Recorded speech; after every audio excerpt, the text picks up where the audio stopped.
আপনারা এক্ষুনি মাথাটা গরম করেন না। আমাদের আমিরে জামাত বলেছেন এখন মাঘ মাস চলে, মাঘ মাসে যদি এত গরম হন তো চৈত্র মাসে কি করবেন? দুঃখের সাথে উদ্বেগের সাথে আমরা লক্ষ্য করলাম গতকালকে শেরপুরে শ্রীবর্দী থানায় আমাদের জামাত ইসলামীর সেক্রেটারিকে তাকে পিটিয়ে নির্মমভাবে হত্যা করা হয়েছে। সেখানে প্রশাসনের উদ্যোগে ইশতেহার পাঠের একটা প্রজেকশন মিটিং ছিল সর্বদলীয়ভাবে। ইলেকশন কমিশনের এটা একটা প্রভিশন আছে যে কোনো রিটার্নিং অফিসার অথবা সহকারী রিটার্নিং অফিসার যদি মনে করে ভালো কনজেনিয়াল অ্যাটমসফিয়ার তৈরি করে সকল প্রার্থীকে এক জায়গায় করে তারা প্রত্যেকের দলীয় ইশতেহারটা জনগণকে শোনাবেন, এটা একটা গুড আইডিয়া, আমরা এটাকে থ্যাঙ্কস জানিয়েছি। তো শ্রীবর্দী উপজেলা শেরপুরের তারা সেই উদ্যোগী নিয়েছিলেন। সেইখানে বিএনপির প্রার্থীর লোকেরা জামাতের প্রার্থীদের উপরে হামলা করেছে, চেয়ারে বসাকে কেন্দ্র করে।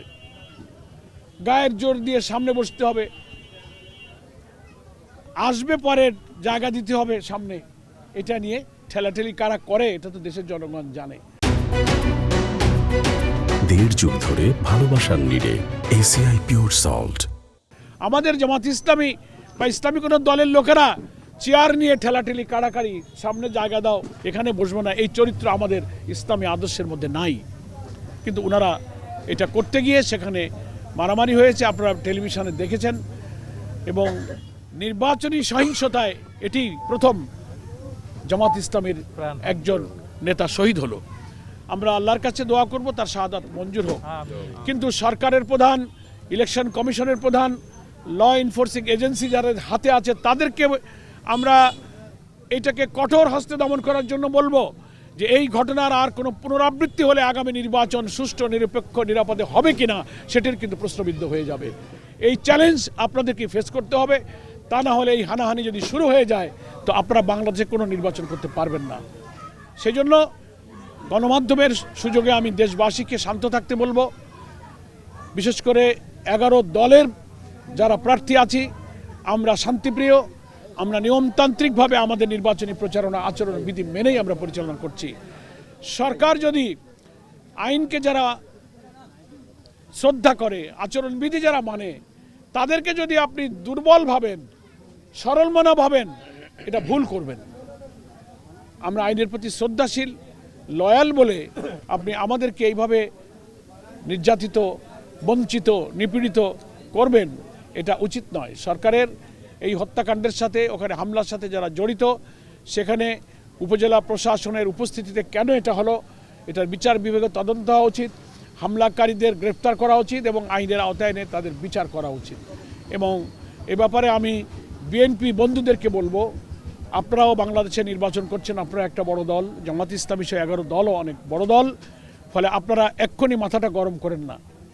আমাদের আমিরে জামাত বলেছেন এখন মাঘ মাস চলে, মাঘ মাসে যদি এত গরম হন তো চৈত্র মাসে কি করবেন? মাঘে একটু শীতল থাকেন। আপনারা যেমন মাথা গরম করতে পারেন, দেশে আরও অনেক মানুষেরই মাথা গরম হইতে পারে, কিন্তু তারা আইনকে শ্রদ্ধা করবে এবার। কারণ এবারের নির্বাচন আমাদের বহু প্রত্যাশিত নির্বাচন। এই নির্বাচন যদি ভণ্ডুল হয়ে যায়, এই নির্বাচন যদি বিঘ্ন ঘটে, এই জাতির সামনে দুর্ভোগের কোনো শেষ হবে না।